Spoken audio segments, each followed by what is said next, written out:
Well, good evening, everyone, and welcome to the MI Colloquium. This is uh, Monday, March 10th, 2025, the first day, full day, I guess, of daylight savings time. So, again, thank you for joining us. Our topic for today is engaged health.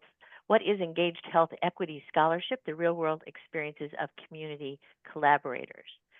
We are going to be joined today by Sky Associate Professor, sorry, Charles. Got that wrong. I thought I changed it. Charles Senteio is going to join us to lead a panel of experts in exploring the role of community-based participatory research, CBPR, in advancing health equity and discussing the benefits, challenges, and impact of community-engaged scholarship. And again, for all the MI people, as well as our librarians, and well as our health equity researchers, this is an important research method that is applicable in so many different ways. So real quick, meeting info, there will be a video available. Please stay muted throughout the presentation, but the chat will be lively. Please definitely put your questions in the chat. I'll monitor those. And again, I'd like to go over the agenda. So we're running a little bit behind. After I'm going to introduce Charles, our host and moderator here in a moment, and then he is going to introduce the panel to you. They're each going to give a short presentation, and then they'll have a moderated discussion, and we do plan on wrapping things up about 8:15.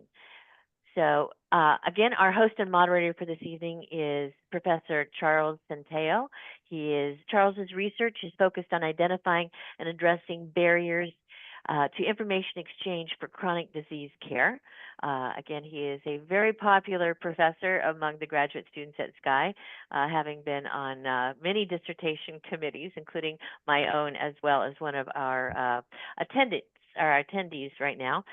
Charles is a licensed master social worker. He's a certified health education specialist and a certified community health worker instructor. And he's run a healthcare consulting practice since 2004 and is, again, as I said, a widely respected and very popular professor here at Sky.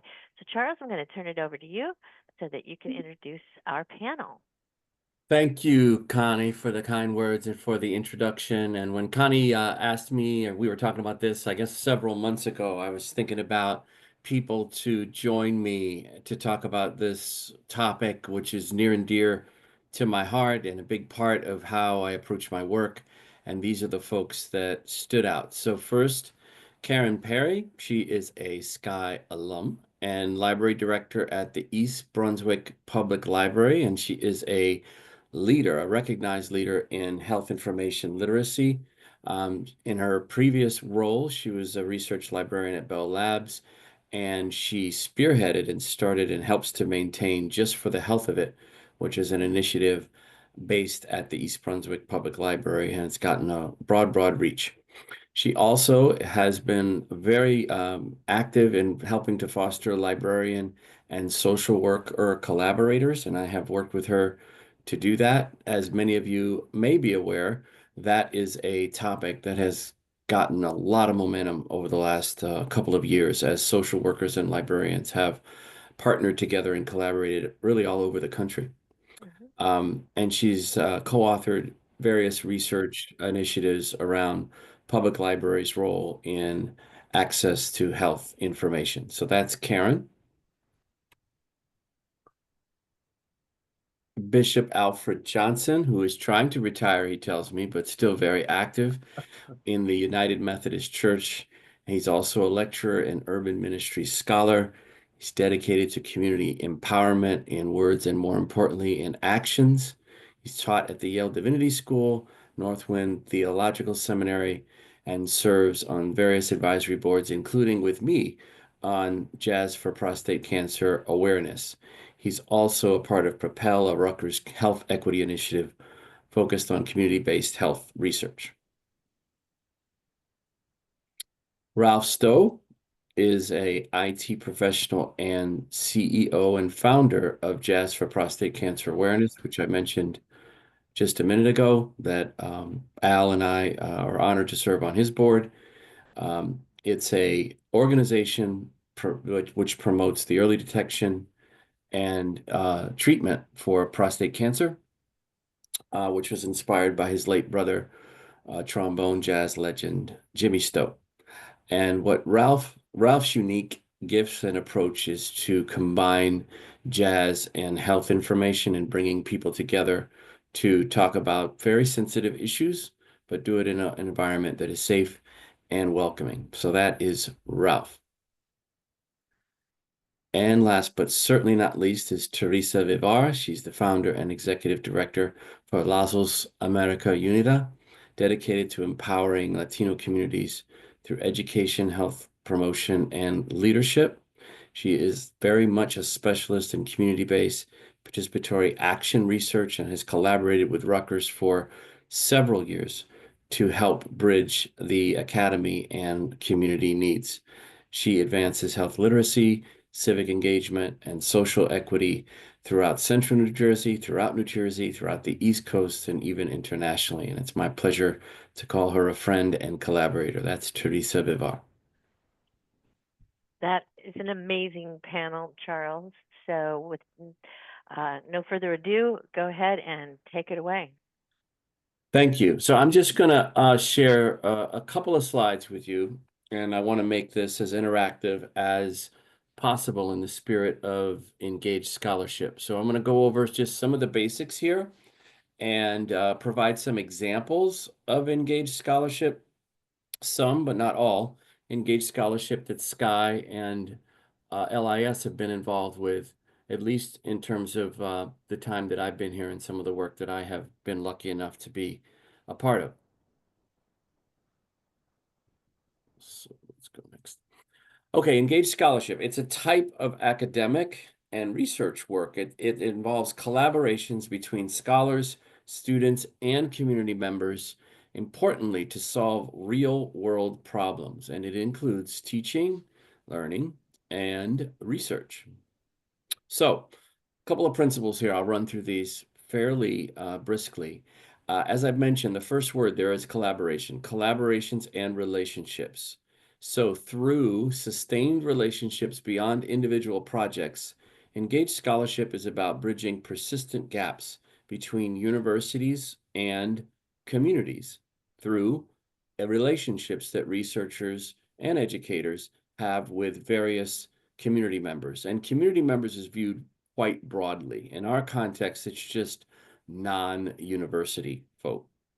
Um, Again, the point is to solve real-world needs and working with people's lived experiences.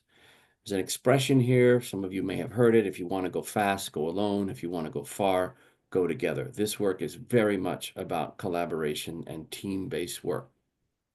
Second point, it's applied, it's translational. That means that we are attempting to use all of our resources, experiences, and knowledge to solve real world problems, or what's called wicked problems, to improve practices and quality changes. And as some of you may know, a wicked problem is a complex social or cultural issue that's difficult or in some ways impossible to solve. It's characterized by unclear solutions, conflicting requirements, and lack of a definitive formula. There is no recipe for them. They are vexing, persistent problems. And important point here is that our work is not just intellectual, which isn't a pejorative, but it's not just intellectual. It's intentionality applied to the learning. So we are attempting to solve very challenging issues and problems, of which seem to be growing by the day, it seems. Third point, mutuality. There's mutual benefit over the long term. So these are about, engaged scholarship is about longitudinal relationships. Again, not just for a project, but transcends projects. The relationship does, and it is mutually beneficial over the long term. So students or scholars can gain practical experience, and community partners gain academic expertise and empirical support for some phenomenon that they're already super familiar with. Relationships that lack reciprocity are unsustainable. Next, it's interdisciplinary. So diverse teams from various fields like library and information science, social work, psychology, clinical care delivery, public health, etc. These wicked problems, for example, health inequity, and the structural forces that maintain them are not concerned. They don't care about academic silos. Many were created centuries ago. This work is fundamentally interdisciplinary. And last but not least, it's equitable and collaborative. As I've mentioned before, collaborations are a key part of this work, but the work itself is collaborative. All stakeholders, team members are involved at each stage of the project's process, from ideation, what are we going to do, or how are we going to solve a particular wicked problem, to generating research questions in a research context, analysis, as well as dissemination. So at each stage of the research project or of the project, there's collaboration. The rationale is that the community has insights that researchers and educators do not. If they didn't, then why would we be engaging? So it's really important to keep that in mind throughout the research or throughout the engaged scholarship process. Okay, it calls upon both feeling and knowing. So sentipensante pedagogy, and it's fine if you have not heard of this. It's an approach to learning that combines both thinking, pensante, and feeling, senti. First coined in this concept has been around for a couple of decades. Um, there's a book, here's my copy here about it, uh, which I have assigned. Well, I haven't assigned it yet, but I certainly am taking from it for the Engaged Scholarship PhD seminar that I am teaching this term and that I first taught in the spring of 2023. So this is a concept, I'll talk more about it, is about the combination of what you know and what you feel. Both are important, the head and the heart. It acknowledges the interconnectedness of the emotional, spiritual, intellectual dimensions of us, who are us humans. And then secondly, it creates a learning environment that fosters the humanity, social justice, and human liberation. These are some of the themes and concepts that characterize some of the wicked problems associated with health equity research. Again, it emphasizes both what we know, our thinking, our intellectual development, as well as what we feel, our emotions, our emotional development. I'm going to quickly move to a couple of examples of LIS research that I have been involved with, that I have been engaged with community partners, as well as with students, former MI students, in fact. So applying this approach can undergird research efforts from inception through dissemination. As I've mentioned before, engaged scholarship, community-based participatory action research is about collaborating with community partners throughout the research process. This is a paper that was published back in 2021. I had the privilege of co-authoring it with Caitlin Montague, who some of you may know, Bettina Campbell and Terrence Campbell, who are or were at the time based in Michigan, and Sam was a social work student.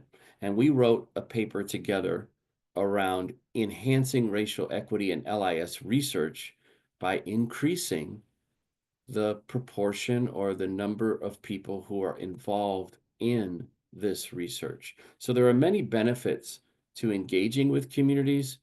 One of them that we illuminate in this paper is diversifying our teams in terms of discipline, race, and other factors.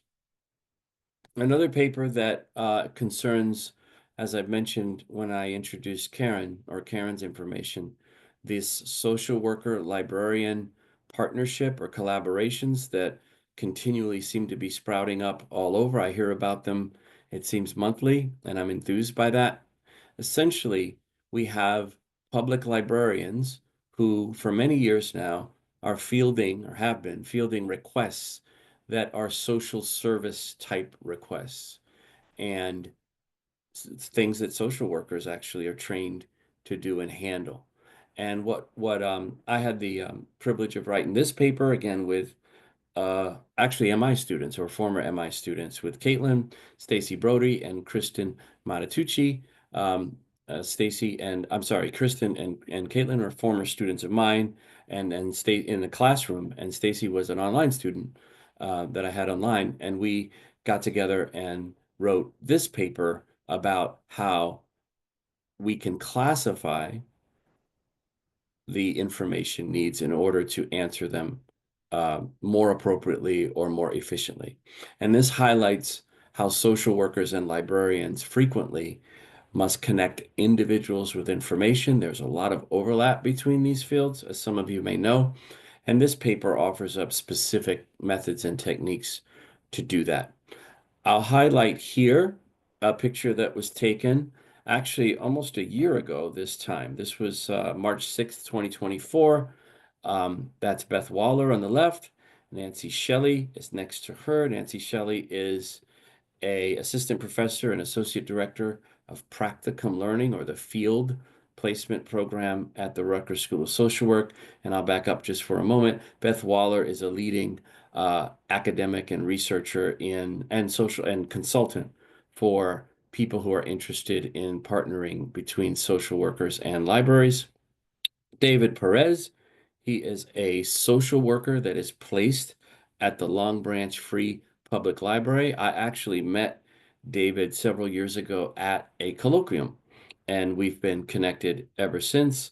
And then I'm next to David, and then next to me is Sarah Johnson, who is a librarian and a social worker and a professor. And Beth and Sarah have written this book together, Creating a Person-Centered Library, Best Practices for Supporting High Needs Patrons, which is focused on trying to train and inform public librarians, mostly public librarians primarily, in handling information needs that patrons present with. So I want to emphasize that this work is going on, has been going on, and there's engaged scholarship opportunities within it. So with that, I want to end the sharing, and I want to throw it to Karen at first, just as a segue to start her off, given how involved she has been, not just with me, but with others, in creating and maintaining partnerships between social workers and libraries, as well as being so involved in providing health information through, as I mentioned, Just for the Health of It, and other initiatives and other activities that she's been involved with for many years. So with that, I'd like to invite Karen to give us her thoughts.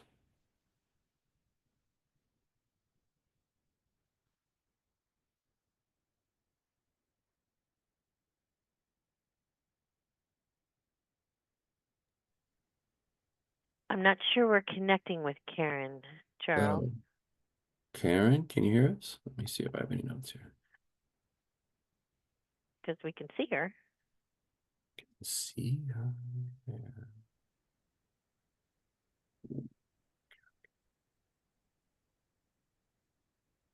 I think we must have a technical difficulty. Should we Okay. move Yeah, on to Bishop yeah, she, yeah, J? she, yeah, she in the chat. She has, thanks, Connie. I apologize for computer problems. I'm on a Ah, colleague's computer. no, I don't see that. It's in the chat, Huh. Karen, to everyone. Oh, she's on a colleague. I see it there. It's 7:17 p.m. Why don't Oh, up there. Sorry. yeah, so why don't we go to you, Al, then, and let me introduce you. So Al, as you heard in the initial introduction, is a, let's call him a faith leader. And one of the reasons why I wanted him to join us is that even if you don't focus specifically on faith communities, doing community health equity work does involve the faith community. There's quite a bit of overlap there. So I wanted us to hear Al's perspective based on his many years of urban ministry around some of these wicked problems. So I'll throw it over to you, Al. Thanks. First, it's always my joy to be with Charles Senteio, um, both for work, for pleasure, and especially for colleagueship in the world. Let me start off by saying there's a great deal of crossover between religion and health. And if I don't want to sound like I'm preaching, but there's some scripture that speaks to that I use a lot for urban ministry and teaching ministers how to engage in the community. One of those is Jeremiah 29:7 that says, "Seek the welfare," and we can exchange the word peace or health for that. "Seek the welfare of the city where I have sent you into exile and pray to the Lord on its behalf, for in its welfare you will find your welfare." There's definitely an interaction that happens to say if you're seeking peace for and welfare for others, you will find your own. In the Hebrew text, the word shalom often is mixed with the word peace and health. There are a number of things that go with that, and in urban ministry, that's the kind of work we try to do. Uh, the denomination that I serve in makes this statement that the local church is the strategic base from which Christians move out into the structures of society. Therefore, the local church is to minister to persons in the community where the church is located, to cooperate, using Charles's word, to cooperate and collaborate in ministry with other local churches, and to participate in the worldwide mission of the church. Uh, my particular denomination, when we assign a minister, it is never to just the four walls of the church. They are assigned to both the church and the community with clarity about engaging with other community organizations to bring about a sense of peace, of justice, and of hope. I look forward to continuing the conversation with you. I will just reflect very quickly. I just left a 2-day retreat on Long Island with a very progressive church that is totally and radically inclusive of persons of race, gender, sexual identity, sexuality, and all. And there would be some evangelical conservatives who would say that kind of church could never grow. Well, I want to tell you, this church brought in 17 new persons from last year and has something like 60 children engaged in families in this congregation. They are completely open and engaged in the community. They don't see a life outside of being directly involved in their community.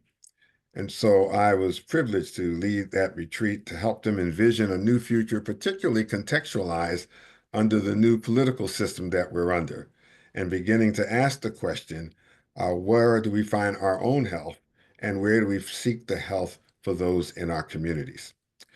With that being said, I'll be happy to be engaged in further conversation. I've been doing a lot of community work and ministries that I've been involved with, and will be happy to be engaged in a variety of conversations around this. Thanks, Charles. Thank you, Bishop Al. I appreciate your comments. Let's go to Ralph. I see you there. As I mentioned earlier, Ralph is the founding CEO of Jazz for Prostate Cancer and is a real advocate for getting health information to communities that are historically marginalized and hard to reach. So with that, I will throw it over to Ralph. Thank you, Charles. It's really a pleasure to always being invited to having conversations that you are hosting, leading, and especially when it comes down to community work and doing something for the community. So thank you for involving me in this conversation. Collaboration is a key word. And what I do, I use jazz to help start the conversation, to bring a listening environment so that we can really deliver what is needed in the communities that comes and gathers for the events that we have using jazz. So it's bigger than jazz. It's bigger than what we're trying to, we're just trying to look out for men's wellness, especially around prostate cancer. What I have seen, and especially now as we are entering in the new year and under a new administration, we're finding that the government is taking away programs that that was of service to the community, particularly in health care. And I'm just noticing and being ready to to stay engaged with giving the community that I touch, that I'm working on, I'm engaged with, information that they would need. As Charles mentioned, and also my Bishop Johnson there, they give me advice in this area of community advocacy, and so that we can really hone in exactly what communities need. Right now, there's things that's not accessible to a lot of communities out there. And we had a discussion that kind of centralized what is needed, as far as all the accessible issues, where we have to uh, make sure that people are getting this information about prostate cancer or all other types of cancers. I I collaborate with Rutgers. I s- I I'm invited to be their co-chair, and in that capacity, we talk to a lot of research scientists and folks that are coming up with solutions that can be told to the community leaders that are gathered to listen to these research results, so we can take these new information to the community that may need to know that, or what's coming down the pipe, or what's there accessible and available to them. So that's one of many things that I do. I start to stay very engaged, so I can be the bridge or the liaison to what scientists are coming up in solutions. Um, and with that, it's, they depend on us to make sure that we can articulate their solutions if it's something that is that could be really helpful. So we stay engaged with such scientists. We help them to understand how we can collaborate and kind of make sure that things is well understood for the solution that they're coming up with, especially around cancer. Um, really, with that said, um, yeah, we just try to stay mostly engaged, make the environment, uh, safe, so that the community is not feeling taken advantage of, or not being left out, or just being inclusive to what is out there. And now, like I had mentioned, this new administration, there's a lot of changes, and there's a lot of fear in those changes. And collaboration is really key. A coalition of other non-for-profit organizations are thinking about coming together so they can help govern and hone in on what are the bigger needs in the communities that we touch. So that's really the bigger main idea of what I'm doing and why I'm passionate to be of service, to be of help to the communities that now are reaching out, are getting, wants to get answers, wants to get questions answered, and for us, the leads, we're trying to stay engaged. So collaboration is key. Awareness is another key of just making sure that we stay very strongly engaged. Thanks, And thank you, bro. Chuck. I wondered if you could talk a little bit about the citizen science program you went through and then the role you have now. I think that's important for our audience to hear your varied involvement with Rutgers. Sure. Well, the community science, which gives me a little bit more of a leverage and understanding of what the hypotheses are out there from that is being written and resulting from these clinical trials.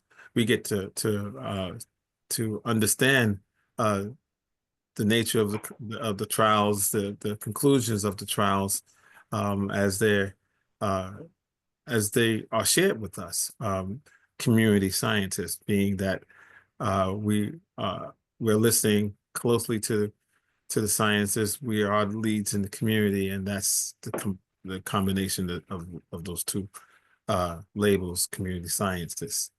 Um, so I feel it's a very important job. It could, it does include policing what is being understood in these clinical trials. Are they helpful? Are they something that uh, that the community can really use? Is it something that get us closer to um, resolving the issues in cancer research, because we've been researching cancer for quite some time, and and we want to make it affordable. We want to make it applicable. We want for it to really work. And so now in our position, we read uh, the studies. We invite the scientists to talk about their trials, and at the same time, they may ask us if we know of any folks that will help to partake in those trials, which is sometimes is an issue, especially in certain communities where if we're not invited to those trials or we do not partake in those trials, then the solution may not include such community members. And that's that's something that we're also helping to communicate to the importance of participation. So that's really where we are helpful in making sure that we're hearing their needs of participation, um, understanding why uh, that need is there, um, and trying to make sure that the participants know the importance of their participation so they can be included in the solution. Because sometimes we can notice that if we're not, uh, that solution may not apply or match what's going on in people that were not included. So, so those are the main parts and the main reasons, the importance of community scientists and for us to make sure that the research scientists and are focused on the solution. Um, to a point where uh, we can count on them, and we can count on that solution. Thanks, Ralph. Appreciate that and all the work that you do. And I'd like to go to Teresa now. Teresa has been involved with Rutgers for many, many years. She's worked with many researchers and seen us come and go, and she's still here advocating for people who tend to be marginalized, both, as I mentioned in the intro, throughout New Jersey, as well as the United States and well beyond. So with that, Teresa, I'll throw it over to you. Hola a todos, buenas tardes. Hello, everybody. Um, First of all, I think I wrote one of the questions in the beginning was engage equity, health equity, and and the meaning of everything that we been talking the presentation, and I was thinking that 30 years ago CBPR or community-based research was just something that I could not understand or understood in that moment until I was invited to a meeting with a lot of important people in Rockwood Johnson Hospital to speak about OMG. We have a lot of Oaxacan people, a lot of Mexican people in New Brunswick, and we don't know what to do with them because the most money that we put into it and the most programs that we create for them, they don't come to us, you know. And it was more than 30 people sitting, very important people, most males, uh, Anglo, and I was invited with one Rutgers professor um, that thought that by inviting me, I could better understand how I could be able to help her with her research and why my involvement in it was important, right? So I was invited to it. Everybody was entering. We were the first one to arrive. I sat in the corner, and there was a huge table and a lot of chairs around it, and everybody was entering the room. Nobody, nobody said hi to me. Nobody acknowledged that I was there. But then the question was that, like, what we can do with these Mexican people. They sick, they need help. We do everything to help them. We invest a lot of money to help them. But anybody has an idea what we can do to change, the absence of the programs that we create for them? And then nobody was raising a hand.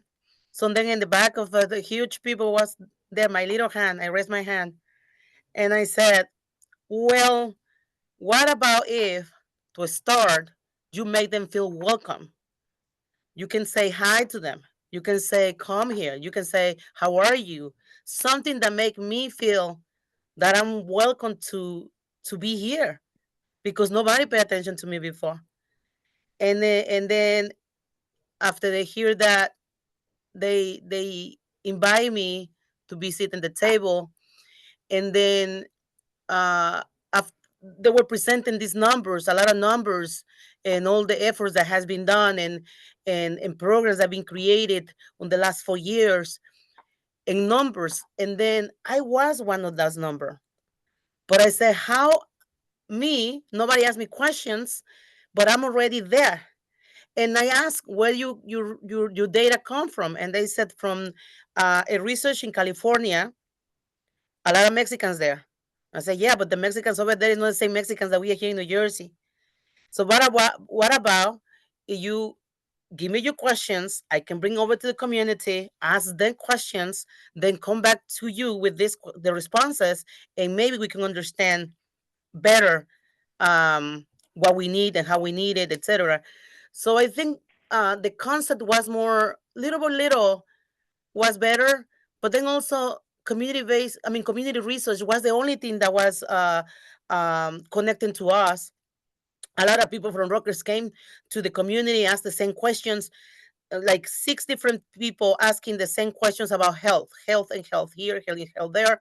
But nobody came back to us and said this is the results, or this is what we were looking for, or this is the programs that we want to have for you, like 4 or 5 years later, then where we ask to come and be part of these programs of questions that was collected years ago, you know so then little by little is that I understood the problem. And and then I was asking Rutgers professors, there is other way to collect data, something that I can bring people from my community to the table, and we can talk more about what you guys want, what we want. Maybe we can find some kind of solution. And that's how I understand and I study more about community-based participatory action research. And I was, and let me tell you something. I was very young, around 18, 20 years. And I'm indigenous, I'm mystic. I'm from Mexico. So I have all those advantage or disadvantage that many people was putting in their papers saying, oh, these poor people without education, without this, like they put us in the bottom of the bottom. We were subjects or just subjects. So I think the more I think about equity, health, and what it means for common people, and how common people can find the path to connect with the scholars, with professors that has masters, that has all this knowledge and words that um, for somebody that just came from to this country, which or English is very limit, and maybe we don't even speak Spanish very well because we speak our mother tongues, as the many workers in New Jersey that works in the fields and in domestic workers in essential works. Um, my experience, they speak other mother tongue from their countries. So imagine that how we can put um, or how we can create the path in which we all of us can sit together and see each other as equals and find solutions, because that's what we say before, like the presentation was about that. So that's been for the last 30 years in my life has been a challenge because until we found Charles Senteio, Dr. Karen Alonso, a few professors and Rutgers, like we always, like me as a director of an organization, as a nonprofit and as an activist, as indigenous, as a women, have to go to Rutgers and any other place to say, excuse me, but community research is not the answer to our problems. And I'm sorry, thank you for everything that you guys do, but what about we do community-based participatory action research? What about if you let me to bring more people and become community health workers? What about if? So it's always that negotiation. It's always from community members that, like I said, hunger, that feeling, as you said in what you said, the senti pensante, right? Our feelings and other emotions. We want to help. We want to accomplish something. We know that all of us together, we can find a solution to these problems, right? Because we gotta be focusing that today, all of us, like people that is here, you guys, your students, professors, right here, this group. We have a problem out there. Let's get together and find a solution. Few years later, somebody else is gonna ask the same questions. They're gonna face their own problem. But to get into that momentum is taking years because we don't have the same education. We don't speak the same scientific language per se. Okay, even the as you said, the senti pensante, we are not in the same level of ways of communicate each other. So I think that's been for me, and as I said, my participation in all these years on CBPR, um, and I always says like X community-based participatory action research, the action part. Like we gotta do something, my friends. We cannot just complain. We cannot just judge. We cannot just cry. We gotta find solutions to something and make people accountable, make people responsible. All of us has to feel that responsibility over finding that solution and application of the solution. So my life, as I say, around this has been very um, um, basic to share knowledge, to always said the other person, what we call when we do research, is not a subject, it's a human being, it's a person with their own knowledge, with their own way to participate, and we can learn something from that person. We should never give for granted the opportunity to connect with the person first before to ask questions, because we're gonna um, get immersed in her or his life, and I think that precious time that that person is gonna give us is meaningful, and I think it's important to see that other person as important as we want to make ourselves feel.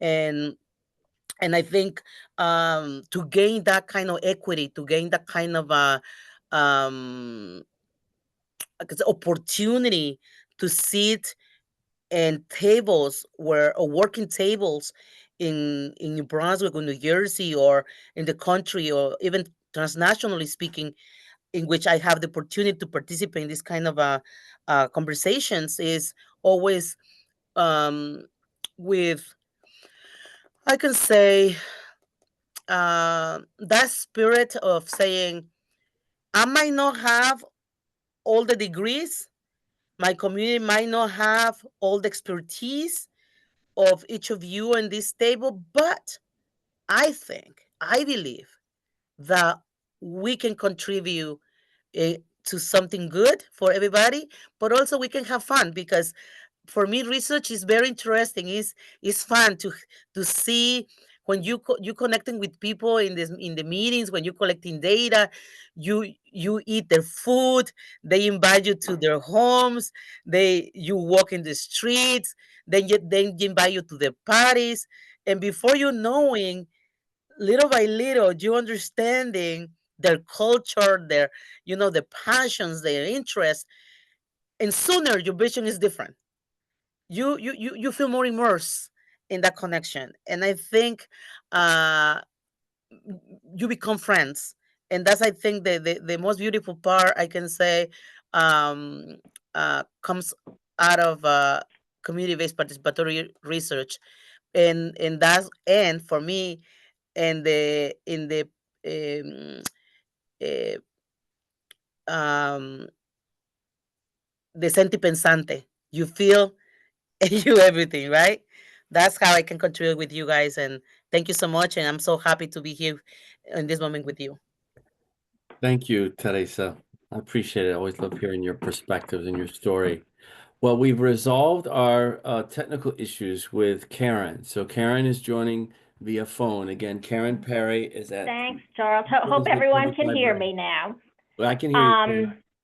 Great. Thank you so much. And thank you, Teresa. That was really, really insightful, because what I'm going to talk about, which is libraries and social work, a lot of the people that Teresa talked about, we see them at the library. In fact, public libraries are one of the places where immigrants can feel safe and not feel ashamed to ask a question, to get the help that they need. So let me talk about that a little bit in the framework of the program that was developed back in 2018. I actually checked back. Charles, Dr. Senteio, had approached me. I had never met him before, about a possible collaboration with the library and Rutgers for social work. And I thought to myself at the time, that's kind of like strange. I never really heard of anything, but I was, okay, well, fine, we'll try it. So we filled out all of the forms, and we embarked on our first partnership with Rutgers to have a social work student here at the library. The program, since 2018, has become a model of a very successful collaboration between a university and a public library, so much that last year the New Jersey State Library actually provided opportunities with pay for social work students to work in a number of public libraries, and they used our program, the one that Dr. Senteio developed, as the model framework. So this was our program with Rutgers is unusual in the sense that it really was a marriage of two different departments at Rutgers, and each department with its unique expertise. It brings together the interdisciplinary, the collaboration, and the mutuality that Dr. Senteio just spoke about. It was unusual in the sense that it tapped the expertise of Dr. Senteio as a licensed professional social worker with years of working with disadvantaged and marginalized people in prisons and in the community. He's also a professor, associate professor at Rutgers School of Communication and Information, so we were able to weave that information part of the learning into the student curriculum here at the library, especially learning about community resources, which is the heart of what social work is. It also involved Nancy Shelley, who's an assistant professor of teaching at the Rutgers School of Social Work, who would act as a secondary advisor to the students. And third, lest we not forget, is our team of librarians who played a very important role in working with the students and helping them to navigate community resources, teaching them about our databases, about the library, and actually getting the students comfortable with working with the public.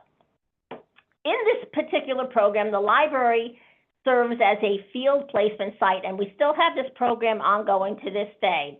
So the library is a field placement site for students, and the students came from both graduate and undergraduate, and they were required to do 15 hours a week in the library.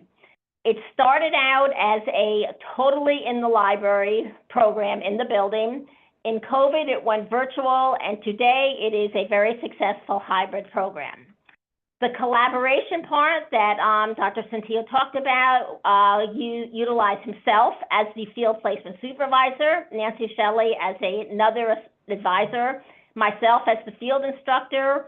Like I said, our team of librarians who would educate students about things such as the Middlesex County Services Locator and other resources that they should know about as a social worker practicing in Middlesex County, our health portal, and other local resources. So we had a nice collaboration, a nice little team. My concern when we started out this program is that unlike having a library school intern in the library, which we've had many over the years, I am not a social worker. I am not a licensed social worker. I knew nothing, and I told Charles this when we started. I know nothing about social work. So we really grew this from the ground up, and I have developed an enormous appreciation for social work and the overlap that there is between libraries and what librarians do and what social workers do. But I have to be honest, we relied heavily, and we still do to this day, on Charles and Dr. Senteio and Nancy Shelley at Rutgers, because we are not licensed social workers, and things do come up when you do put in this type of partnership.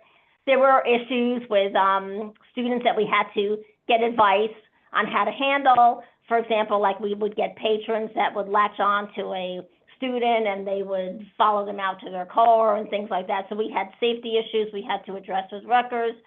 Sometimes some of the students had issues with patrons that they weren't sure how to handle a specific situation, like one woman that was living in total squalor in an apartment and actually was an immigrant, so we had to call in services from the county to help. So we did need advice from Rutgers. Actually, we've called several times. But the students do meet regularly with Rutgers professors to get guidance. And as they work through the program, that's a really important thing that's required of them. But over the years, the students have brought their own personalities to the program that really reflected their interests and passions, and all of them had a common goal to become a licensed professional social worker. And as you know, libraries are safe havens for people who are struggling. Like Teresa had just talked about, we see mental illness, we see sickness, we see loneliness, bereavement, homelessness, low literacy, including low health literacy, where people cannot get the care, the resources, the insurance they need in order to see a doctor. By the time they're diagnosed, they're in late stage disease. We see, of course, a lot of food insecurity, homelessness, and we see them every day. They pass through library doors everywhere, every day, and people say, well, you know, you're East Brunswick, you're not even New Brunswick, and that's true. And we see it here in East Brunswick. We've seen people living out of their car literally right in our own library parking lot. So there's a big need for libraries to partner with universities, Rutgers, and I think it's a great model program because libraries are a great venue to learn. And together we've learned a great deal from the students, and they've learned from us. We've had a lot of fun while immersing our students in a public library that offers its own opportunity to improve the health and well-being of the community.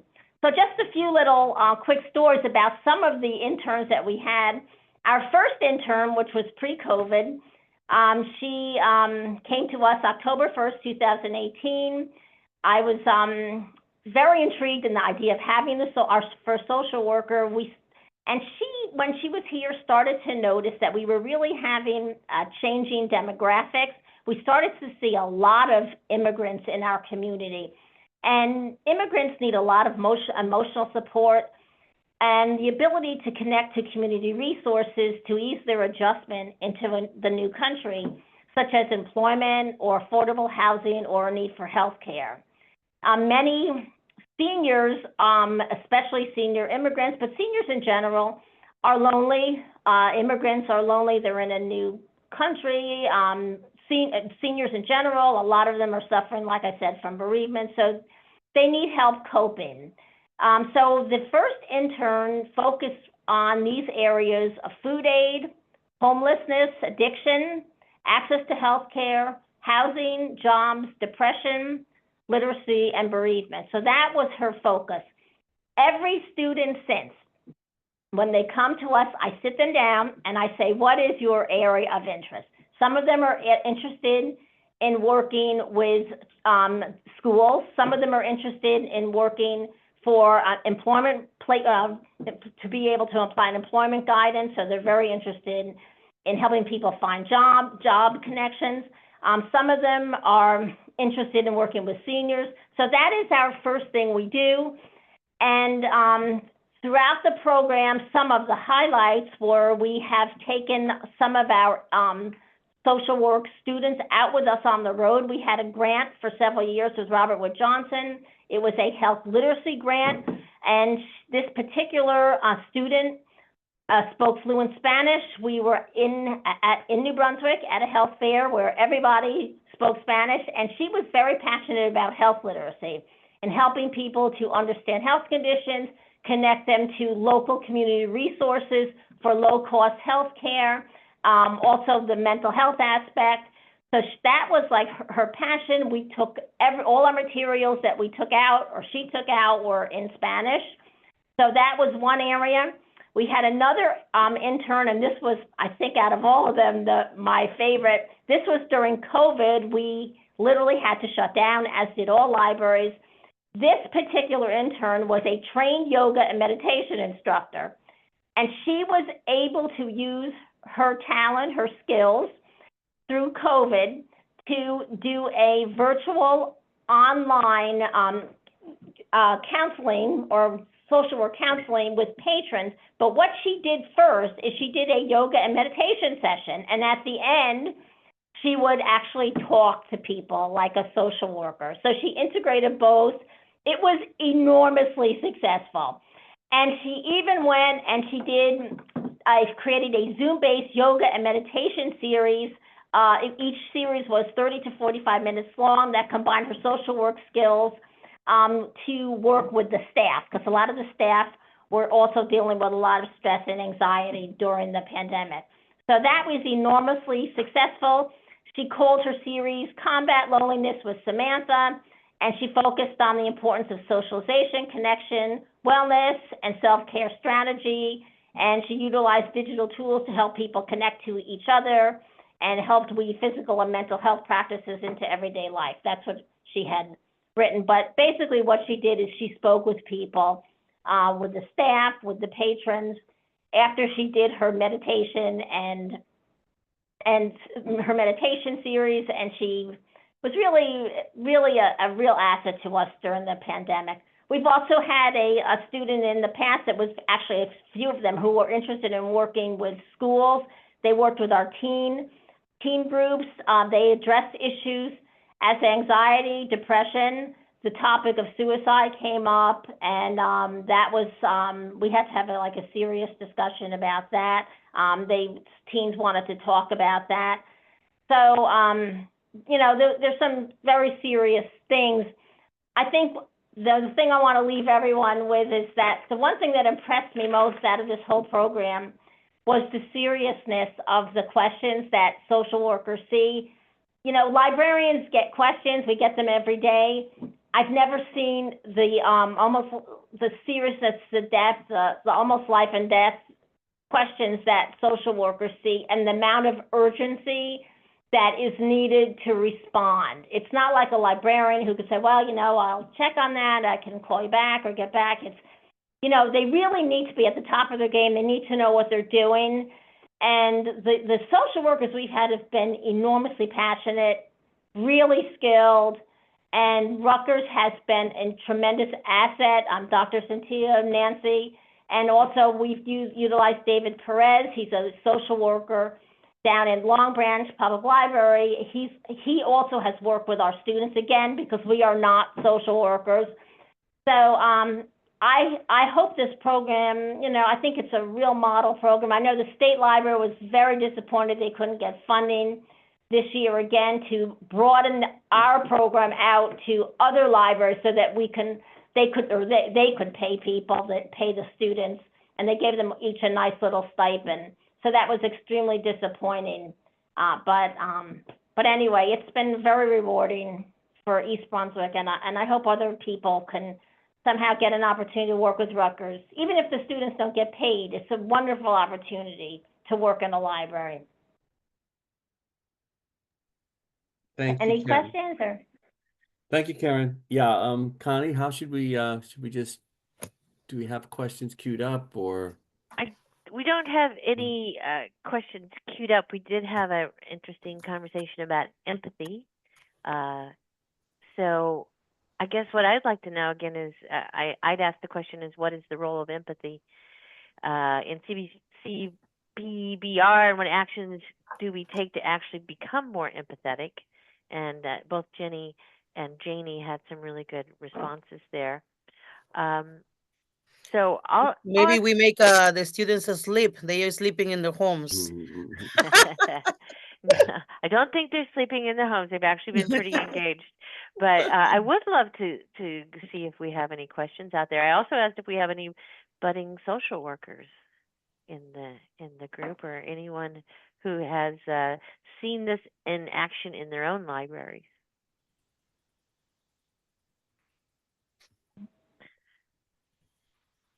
They are a shy group. Charles, maybe you have a couple questions that you could ask your panelists. Yeah, I'd like to share. I'd like and Teresa, you touched upon this a little bit, and to any of the panelists actually, how can or how should Rutgers better support your advocacy? What can we do as an institution to better support you?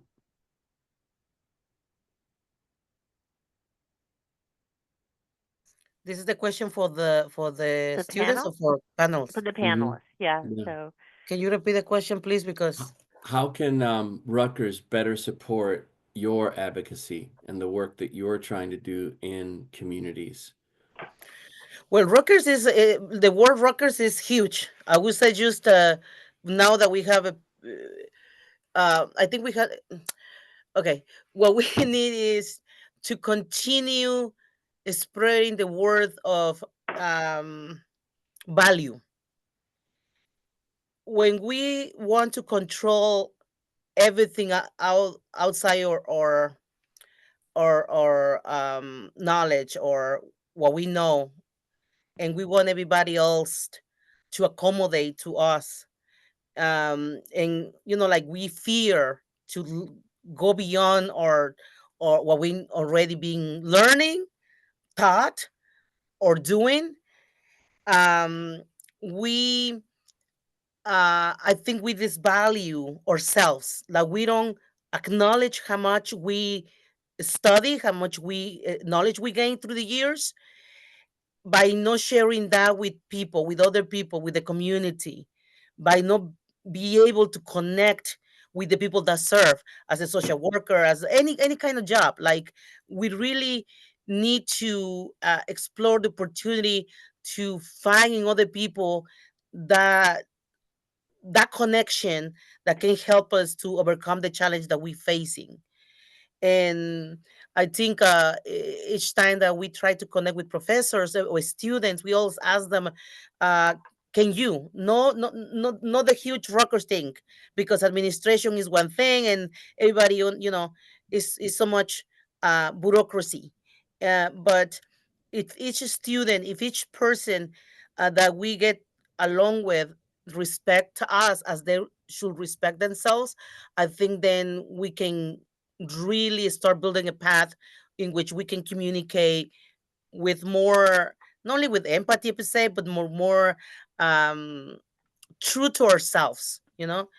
And I think that's the difficulty part of us, at least from my end.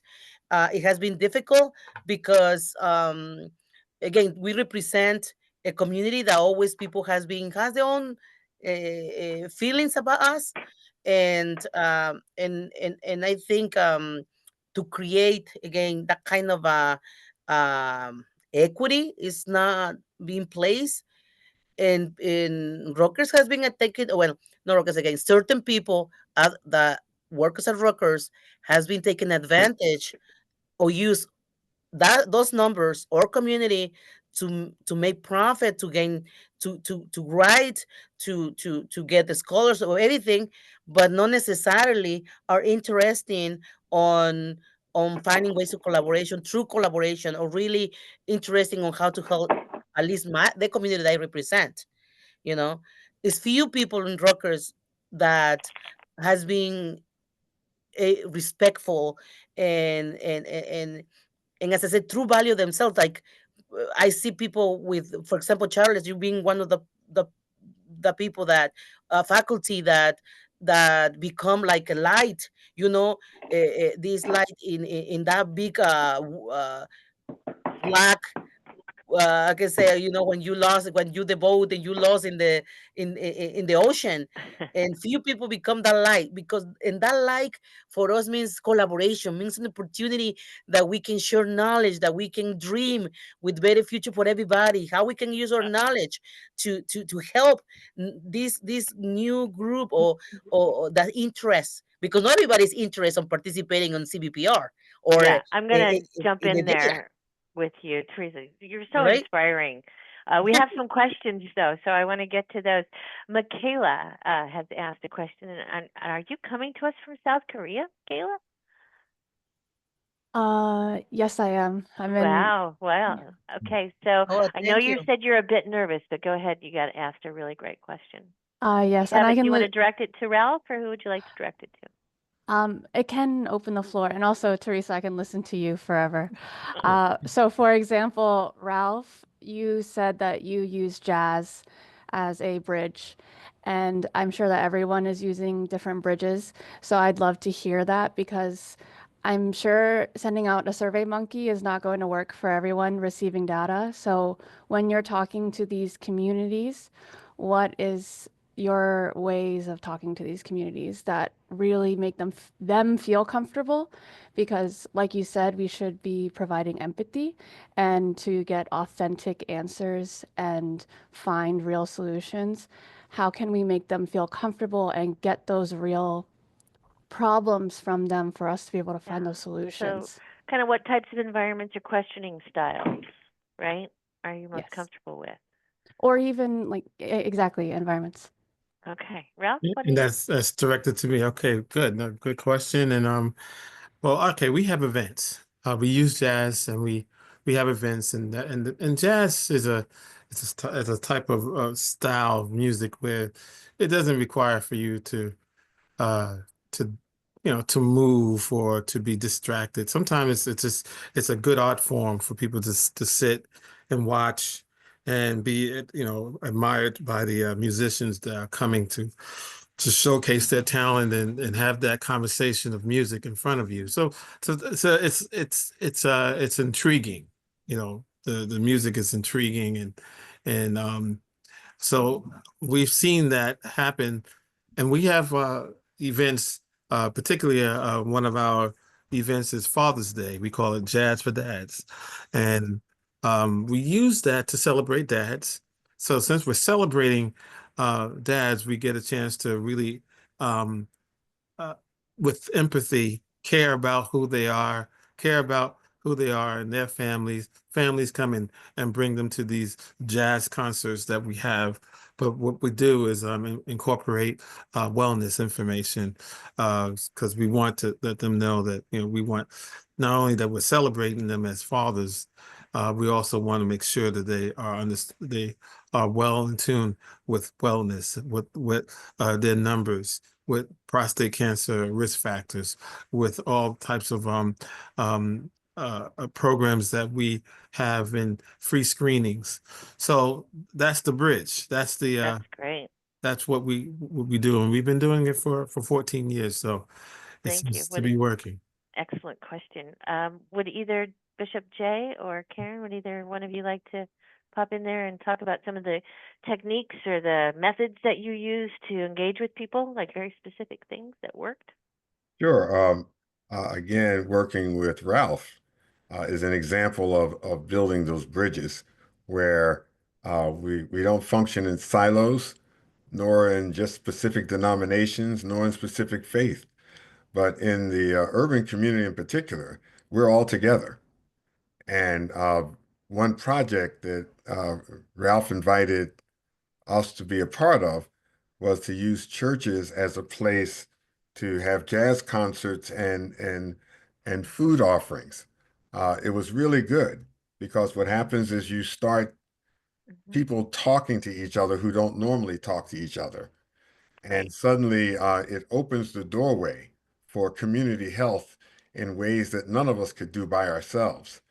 And so we create Yes. those bridges by discovering each other and working together. So And a little food always helps, right? One of the things that we know from knowledge management studies is if you give someone a warm beverage and put them in a room with other people with warm beverages in their hands, they share more knowledge. So we know that to be true. And I do want to add, I just want to add, Yeah, sure. because I really admire Bishop Johnson, and that's a program because of the fact that churches have men ministries, and he's a bishop over many churches, so that's a program I still like to continue to work with him and others like Wonderful. him. Josh, you've got a question. You're up next. Yeah, so I had a question kind of related to some of this capacity building, I think that Karen was talking about. So a key principle of CBPR is really ensuring that communities are involved, not just passively, but also actively. And one of the big things that I always question as I'm looking at some of these studies we're reading with Charles and just outside is that these studies tend to just be addressing immediate health concerns and not necessarily always securing long-term success for those communities. So for anyone who is willing to offer a thought, how can CBPR projects be more mindful and build community capacity so that outcomes are not just driven for this one particular study, this one moment in time, but how can we kind of skill up the community to maintain some of these findings and these learnings? Anybody in particular that you'd like to direct that question to? Karen, would you like to take that? I can jump in right here. One of the Perfect. things that we are doing at the library is we're not taking a one-size-fits-all approach to our health program. We do a lot of health programming. We have probably like at least 65, probably more now, providers out in the community. They're all from all different areas, from whether it's physicians, people in mental health, physical therapy, social workers.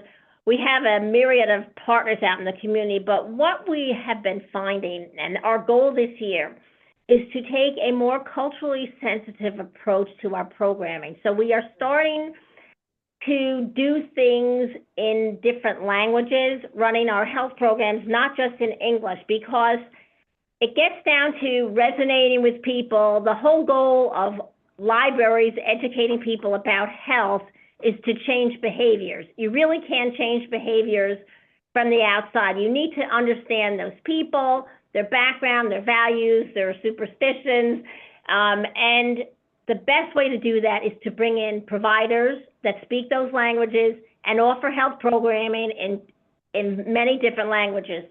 So we recently did mental health programming. We worked with NAMI, the National Alliance of Mental Illness, the South Asian Division.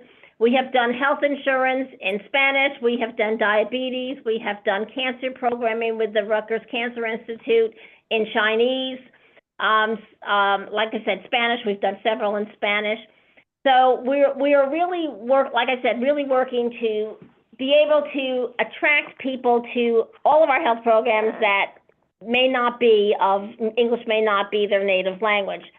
Again, it's hard to measure outcome of whether people change behavior, because I've been through this with the hospitals. Even the hospitals can't ask questions like, what did you do with this information, and did it make a difference because of the HIPAA laws? But I do think the first step is to really being able to connect, like Teresa said, to connect with people. And there's no better way to do that than with native speaking speakers. So that's something, like I said, that's a big goal, a big concern of ours right now. Fantastic. Thank you, Karen.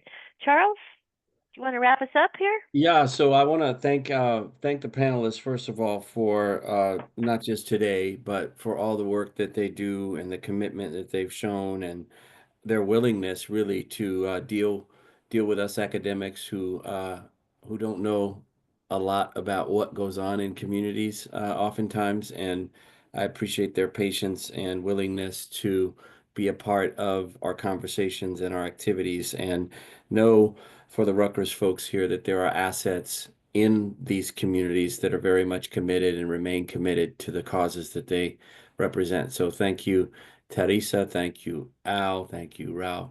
And of course, thank you, Karen, for your attention. And thank you all And for Teresa's attending. cat. And And Teresa's yes, what? Oh, I'd like to offer each of you, our panelists, about 30 seconds to give us a kind of a closing comment or a call to action or something that you'd like us to take away from this. So I'm going to start with Bishop J. What is your 30-second closing comment? A couple of quick things. Harry Belafonte and Martin Luther King had a conversation that was riveting to me. The conversation was Martin Luther King reaching a point and saying, I've been working for integration for a long time, but I'm afraid I may be integrating my people into a burning house. Oh, I think what I'd like us to begin to look at is the whole house that we all live in together, and to make sure that we are providing a house for all of us together. The other thing I'd like to say very quickly is I think that any training or educational program needs to be with the persons we say we want to affect at the same time, and to be extremely conscious of power dynamics. The fact is, it's very difficult to talk from the position of being not powerful to the powerful, and to be empathetic and sensitive enough to know that, and to create teaching events that create power balance. that is wonderful and incredibly pertinent advice. Teresa, your closing comment? Well, just happy to share this moment with you. I wish what we spoke today has some meaning for you and each of you. And I hope next time you can speak more. We can have a longer conversation. But I think it's part of a process, and I wish we can inspire each of you, and you, as you inspire me today with these conversations. And I'm so happy to know new people and hear all these wonderful stories of success and willingness to continue building these connections with people. Fantastic. Thank you Perhaps so I much. could ask all the panelists to put your contact information in the chat for our students so that we can contact you later. Thank you. I'm going to go to Karen and then Ralph and then Charles. Karen, would you like to? Okay, what I would like people to take away, that libraries are very important places for health. People should not forget that. And health literacy has the ability to really change lives. And one of the things that is very important right now is mental health. And let's not forget that mental health is health, and that libraries and social workers can play a role together to really address that. Perfect. Ralph? I would say the world needs empathy.